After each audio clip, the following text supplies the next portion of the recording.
বিশৃঙ্খলা সৃষ্টি ষড়যন্ত্রের অভিযোগে জেলা আওয়ামী লীগের সাধারণ সম্পাদক গ্রেফতার। বরগুনা জেলার আওয়ামী লীগের সাধারণ সম্পাদক ও জেলা পরিষদের চেয়ারম্যান জাহাঙ্গীর কবিরকে গ্রেফতার করেছে ঢাকা থেকে আসা পুলিশের একটি টিম।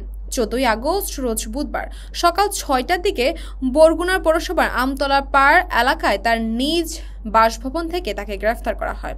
বরগুনা সদর থানা ভারপ্রাপ্ত কর্মকর্তা ওসি KM মিজানুর রহমান গ্রেফতারের বিষয়টি নিশ্চিত করেছেন।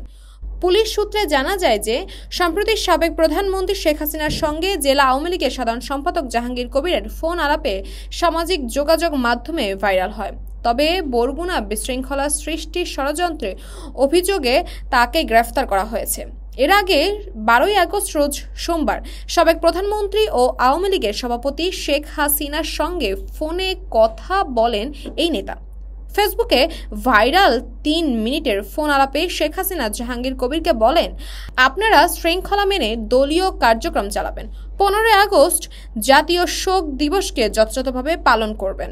এ সময় জাহাঙ্গীর কবির শেখ হাসিনাকে বলেন, আপা আপনি ঘাবড়াবেন না, আপনি ঘাবড়ালে আমরা দুর্বল হয়ে যাই, আমরা শক্ত আছি। জবাবে শেখ হাসিনা বলেন, আমি ঘাবড়াবো কেন, আমি ভয় পাই না।